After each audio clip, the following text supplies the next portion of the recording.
हम भारत माता के एक ऐसे सच्चे सपूत के जीवन गाथा का वर्णन करते हैं जिससे अंग्रेज सरकार थर्राती थी, पुलिस कांपती थी और उसने अंग्रेज सरकार की नींव को हिला दिया था।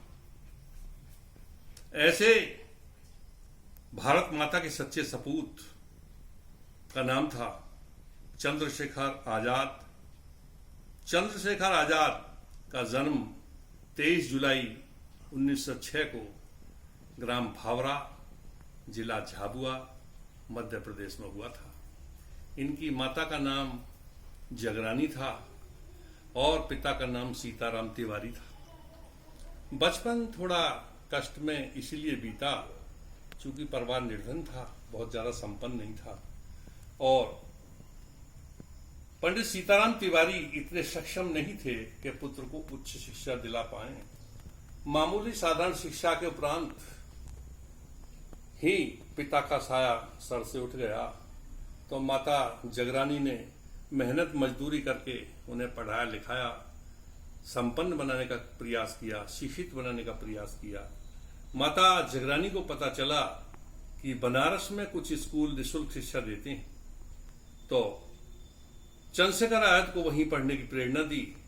चंद्रशेखर आजाद ने माता से कहा कि माता, मैं बनारस पढ़ने जा रहा हूं।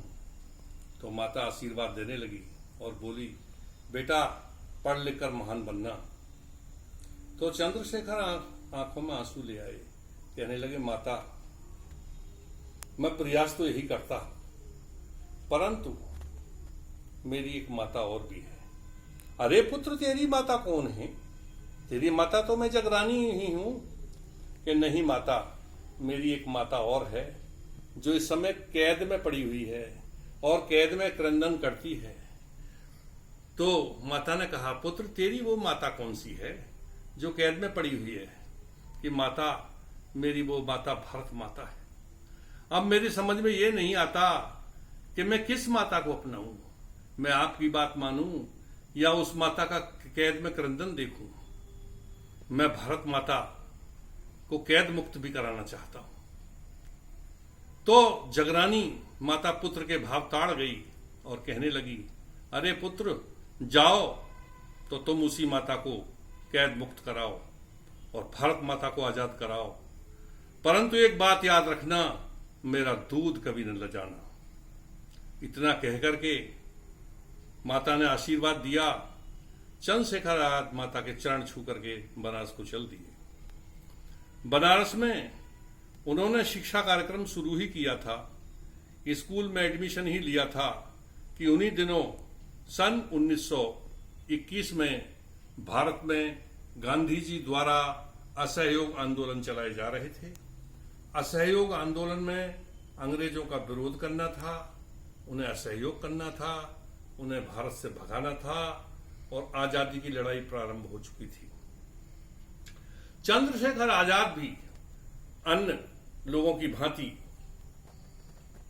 उस आंदोलन में कूद पड़े। शिक्षक, वकील और देश के बहुत सारे संभ्रांत लोगों ने गिरफ्तारियां दी। चंद्रशेखर आजाद भी उसमें गिरफ्तार हुए और मजिस्ट्रेट के सामने पेश किए गए। अंग्रेज ही मजिस्ट्रेट था, खरेघाट जिसका नाम था। जब चंद्रशेखर आजाद मजिस्ट्रेट के सामने पेश हुए तो मजिस्ट्रेट बोला, अरे बालक, तेरी उम्र तो बहुत कम है, तेरा नाम क्या है? कि मेरा नाम है आजाद। तुम्हारे पिता का नाम? तो पिता का नाम बताया स्वतंत्र। और तुम्हारा निवास कहां है? जेल खाना। चंद्रशेखर आजाद के ऐसे अटपटे उत्तरों को सुनकर मजिस्ट्रेट को क्रोध आया कि बच्चा तो छोटा है परंतु दीठ बहुत है। बोले, इस बच्चे को 16 बेंतों की सजा सुनाई जाए। और मजिस्ट्रेट ने जब 16 बेंतों की सजा सुना दी तो उस समय चंद्रशेखर की उम्र भी 16 ही वर्ष थी। जेल में उन्हें ले जाया गया। जैसे ही पहला बेंत लगा, उन्होंने कहा, भारत माता की जय। दूसरा बेंत लगते ही बोले, वंदे मातरम। तीसरा बेंत लगने पर बोले, गांधी जी की जय। बैंत लगते रहे और चंद्रशेखर इसी प्रकार जयकारे और भारत माता के नारे लगाते रहे। क्या जोश था, क्या जज्बा था, क्या जुनून था। चंद्रशेखर आजाद जितने उन पर कड़े बैंत पड़े उतने ही उग्र हुए और उतने ही जोर से नारे लगाते रहे। शरीर चूंकि नंगा था इसलिए बैंतों से लाल हो गया, खून छलकने लगा और कहीं कहीं खून बहने भी लगा। जैसे ही वो जेल से बाहर आए तो बाहर साथी लोग खड़े थे। उन्होंने आते ही शेखर को कंधों पर बिठा लिया और बनारस शहर में एक जुलूस निकाला। जुलूस में शहर के संभ्रांत लोगों ने, नेतागणों ने, शिक्षकों ने, वकीलों ने, क्रांतिकारियों ने भाग लिया। उसी समय देश के जो संभ्रांत और उच्च कोटि के क्रांतिकारी थे वो सभी चंद्रशेखर को जान गए और उनका नाम चंद्रशेखर तिवारी के बजाय चंद्रशेखर आजाद रख दिया गया। अब चंद्रशेखर आजाद ने नेतृत्व देना शुरू कर दिया और उनके साथ उनके क्रांतिकारी वीर 26 ऐसे योद्धा उसमें शामिल हो गए, जैसे सरदार भगत सिंह, राजगुरु, सुखदेव, बटुकेश्वर दत्त, राजेंद्र लाहिड़ी, राम प्रसाद बिस्मिल, ठाकुर रोशन सिंह, अशफाक उल्ला खां, प्रोफेसर नंद किशोर, कमलनाथ बनर्जी, सुरेंद्र बनर्जी, सुरेंद्र द्वितीय और भवानी शंकर बनवारी। इस प्रकार के 26 जबरदस्त और महान क्रांतिकारियों का एक दल बन गया। इसी कारण से 26 जनवरी मनाई जाती है। 26 को उस समय देश ने शुभ माना और कई कार्यक्रम 26 जनवरी को हुए। 26 जनवरी 1931 को कांग्रेस का एक बहुत बड़ा अधिवेशन हुआ। एक 26 जनवरी को गांधी समझौता हुआ। 26 जनवरी को ही लोगों ने शुभ मानते हुए आजादी की तिथि रखा, परंतु कतिपय कारणों से देश 14 अगस्त की अर्धरात्रि को आजाद हो गया था। तो फिर बाद में तय किया गया कि अपना गणतंत्र दिवस, स्वयं का संविधान वाला दिन हम 26 जनवरी रखेंगे। है चंद्रशेखर आजाद अपने दल के साथ चल दिए और आजादी को लक्ष्य बनाकर अपना कार्यक्रम शुरू कर दिया। उस समय क्रांतिवीरों के पास धन की कमी थी, हथियारों की कमी थी और बिना हथियार के, बिना धन के कोई लड़ाई नहीं होती। इसीलिए कुछ क्रांतिकारियों ने यह तय किया कि अंग्रेजी खजाना ही लूटा जाए और क्रांति को आगे बढ़ाया जाए। अंग्रेजी खजाना लूटने के लिए इन्होंने तय किया कि दिल्ली से लखनऊ जो डाक पैसेंजर गाड़ी ट्रेन जाती है उसमें खजाना जाता है, वो लूटा जाए।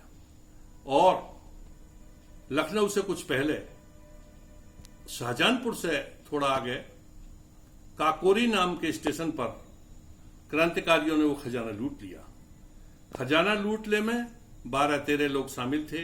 उसमें चंद्रशेखर आजाद, पंडित राम प्रसाद बिस्मिल, अशफाक उल्ला खां, ठाकुर रोशन सिंह, राजेंद्र लाहिड़ी, बनवारी सिंह आदि कई महान क्रांतिकारी शामिल थे। खजाना लूटने के बाद तिजोरी को तोड़कर उसमें से धन को निकालकर ये लोग हथियारों के लिए ले गए। परंतु उस दिन भाग्यवश एक छोटी सी घटना घटी कि चंद्रशेखर आजाद अपने साथियों के साथ न जाकर के थोड़ा रास्ता भटक गए और काकोरी स्टेशन से करीब 4 किलोमीटर दूर धीमरपुरा गांव की ओर भटक गए। गांव के बाहर ही एक झोपड़ी थी। चंद्रशेखर आजाद ने आवाज लगाई, क्या झोपड़ी में कोई है? उस झोपड़ी में एक बुढ़िया माता और उसकी पुत्री रहते थे। माता से परिचय हुआ तो चंद्रशेखर आजाद ने बताया कि माता, मैं भारत माता को आजाद करने जा रहा हूं। मैं जगरानी का पुत्र हूं। मेरे पिता का नाम चंद्रशेखर तिवारी है और भारत माता की आजादी के लिए मैं लड़ाई लड़ रहा हूं। अब तुम बताओ कि तुम अकेली कैसे रहती हो? बोले, पुत्र मेरे साथ कोई नहीं है। ये मैं निर्धन हूं और विधवा हूं। मेरी पुत्री है, मेरे पास विवाह को भी पैसे नहीं है, इसीलिए पुत्री अभी तक कुंवारी ही है। यदि तेरे पास कुछ धन हो तो दे दे। चंद्रशेखर बोले, माता मेरे पास बहुत धन तो नहीं है, परंतु मेरे लिए अंग्रेज सरकार ने 5,000 रुपया गिरफ्तारी पर इनाम है। मुझे मारने पर अथवा गिरफ्तार करने पर, जिंदा या मुर्दा पकड़ने पर 5,000 रुपया इनाम है। आप पुलिस को फोन कर दीजिए, पुलिस आ जाएगी, मैं पकड़ा जाऊं या मारा जाऊं, परंतु तुम्हें 5,000 रुपये मिल जाएंगे और उससे बहना की शादी कर देना। माता थोड़ा उग्र हुई, थोड़ा करुण भी हुई। बोले, पुत्र, ये पाप मैं नहीं कर सकती, ये नीच कार्य मैं नहीं कर सकती। तू मेरी बहन का पुत्र है, तेरा यश संसार में बढ़ेगा। जाओ पुत्र, मेरी पुत्री कुंवारी रह जाए, चाहे मैं कुछ भी हो, परंतु मैं ऐसा नीच कर्म नहीं कर सकती। चंद्रशेखर आज बहुत भावुक हुए और कुछ समय विश्राम करने के बाद तकिया के नीचे कुछ धन छोड़कर वहां से चले आए। जब निर्धन विधवा ने वो धन देखा तो बड़ी मन में प्रसन्न हुई और मन ही मन चंद्रशेखर आजाद को आशीर्वाद दिया कि अरे पुत्र, संसार में तेरा नाम रोशन होगा और तू आजादी का कर्णधार बनेगा। तो देश कृतज्ञ उन वीरों का जो स्वर्ग सिधारे हंस हंस कर वो भारत मां के सच्चे सपूत गए हमें आजादी देकर। उसके बाद देश में सन 1927 में साइमन कमीशन आया था। कुछ अंग्रेजों के द्वारा कानून गलत बनाए गए थे, काले कानून थे, उनके विरोध में देशवासी उसका विरोध कर रहे थे, आंदोलन कर रहे थे, प्रदर्शन कर रहे थे। साइमन कमीशन ये देखने आया कि कानून सही है गलत है क्या है, और लोगों की राय भी लेने आया। परंतु साइमन कमीशन में भारतीय सदस्य नहीं था, सारे अंग्रेज थे, इसीलिए उसका जबरदस्त विरोध हुआ। गांधी जी ने उसका विरोध दिल्ली में किया, नेहरू और गोविंद वल्लभ पंत ने लखनऊ में उसका विरोध किया, लाहौर में लाला लाजपत राय ने विरोध किया। तभी लाला लाजपत राय एक दल का नेतृत्व करते हुए आगे आगे चल रहे थे और साइमन कमीशन का विरोध कर रहे थे। उसी समय हत्यारे सैंडर्स ने उनका सर लाठी से फोड़ दिया और कुछ समय बाद उनकी मृत्यु हो गई। इससे क्रांतिकारी भड़क गए। भगत सिंह, चंद्रशेखर आजाद, राजगुरु, सुखदेव, इनका खून खौल गया और इन्होंने तय किया कि खून का बदला खून से होगा और हम सैंडर्स की हत्या अवश्य करेंगे। चारों ने मिलकर के सैंडर्स की हत्या कर दी।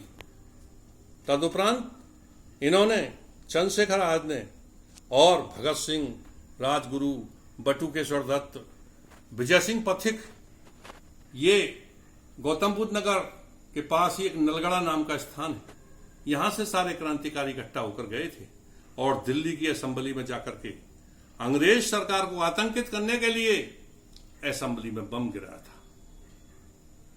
बम गिराने का उद्देश्य उस समय भगत सिंह या शेखर द्वारा किसी की हत्या करना नहीं था, अपितु आतंक फैलाना था, अंग्रेजों को भगाना था, उन्हें डराना था। ये युक्ति फ्रांस के क्रांतिकारी एक बेला नामक व्यक्ति से उनके मस्तिष्क में आई थी और भगत सिंह ने इस कार्यक्रम को अंजाम दिया था। खैर, सभी क्रांतिकारी ये चाहते थे कि हम में से कोई मर जाए या गिरफ्तार हो जाए, परंतु शेखर हर कीमत पर बचे रहे, शेखर को कुछ न हो। इसीलिए शेखर गिरफ्तारी से बचते रहे और चलते रहे, जहां तहां घूमते रहे। परिणाम स्वरूप कुछ लोगों ने, उस समय विदेशों से भी क्रांति का मिशन चलाया जा रहा था। गुजरात प्रांत के एक महान क्रांतिकारी डॉक्टर श्यामजी कृष्ण वर्मा लंदन में रहकर, इंडिया हाउस में रहकर अपना यह आंदोलन मिशन चला रहे थे कि देश कैसी प्रकार से भारत आजाद हो। वहां पर उनके शिष्य और मित्र रूप में वीर सावरकर, मदनलाल ढींगरा, आगा खां, लाला हरदयाल जैसे महान क्रांतिकारी वहां रहते थे। तो वहीं से वीर सावरकर ने उन्हें सलाह दी कि शेखर, तुम पर अंग्रेजी दबाव पुलिस का बहुत है, इसलिए तुम विदेश से लड़ाई लड़ो और विदेश में रहकर के अपने मिशन को चालू करो। परिणाम स्वरूप चंद्रशेखर आजाद अपना धन लेने, विदेश जाने के लिए अपना धन लेने इलाहाबाद सेठ के पास गए। इलाहाबाद में एक सेठ था जहां क्रांतिकारी अपना धन उसके पास जमा रखते थे और आवश्यकता पड़ने पर उससे हथियार खरीदने या अपना मिशन चलाने के लिए धन ले लिया करते थे। चंद्रशेखर आजाद ने एक राज सिंह नाम के व्यक्ति से सूचना भिजवाई कि सेठ जी मुझे कुछ धन चाहिए, धन दे दें। मैं यहाँ अल्फ्रेड पार्क में बैठा हूँ, जो आज कंपनी बाग के नाम से प्रसिद्ध है, वो उस समय अल्फ्रेड पार्क के नाम से प्रसिद्ध था। और आनंद भवन के पास बिल्कुल सटा हुआ इलाहाबाद में बना हुआ है। तो चंद्रशेखर आजाद ने जब ये खबर भिजवाई, सेठ की नीयत खराब हो गई। उसने क्या किया कि बजाय धन देने के पुलिस कप्तान को खबर कर दी और 500 जवान लेकर के पुलिस कप्तान ने अल्फ्रेड पार्क को घेर लिया और चैलेंज किया कि चंद्रशेखर आजाद तुम घिर चुके हो, आप आत्मसमर्पण कर दो, अन्यथा गोलियों से भून दिए जाओगे।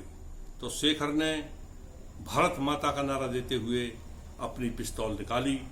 उनके पास उस समय 60 गोलियां थीं और पिस्तौल का नाम बमतुल बुखारा था। बमतुल बुखारा आग उगलने लगा, 59 गोलियां वो चलाते रहे। जब एक गोली शेष रह गई तो उन्होंने जवाब दिया कि प्रतिकूल परिस्थितियां परलक्षित तो परम वीर का मन डोला, यानी विपरीत परिस्थितियों में थोड़ा वो विचलित भी हुए। प्रतिकूल परिस्थितियां परलक्षित तो परम वीर का मन डोला, पुलिस 500 वीर अकेला उनकी ताकत को तोला।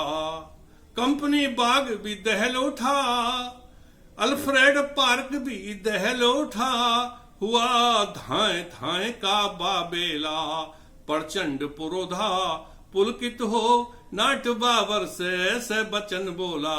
क्या कहा उन्होंने पुलिस कप्तान नाट बाबर से कि जन्म आजाद आजाद रहा, जन्म आजाद आजाद रहा, आजाद कटा जीवन सारा, आजाद सदा आजाद रहा, आजाद मरेगा ये न्यारा। जो अंतिम गोली बची हुई, जो अंतिम गोली बची हुई, निज भाल में उसको दे मारा। इस तरह वीर हुआ धराशायी, बंदे मातरम का दे नारा। तू क्रांति का था देवदूत, तेरा स्वर्ण अक्षरों में नाम रहेगा। देशभक्त हर मानव के दिल में सदा तुम्हारा मान रहेगा। गाथा तेरी अमर रहेगी, गाथा तेरी अमर रहेगी, और युगों तक नाम रहेगा। और जब तक है ये भूमंडल, चंद्रशेखर तेरा नाम रहेगा। बोलो चंद्रशेखर आज की जय, भारत माता की जय।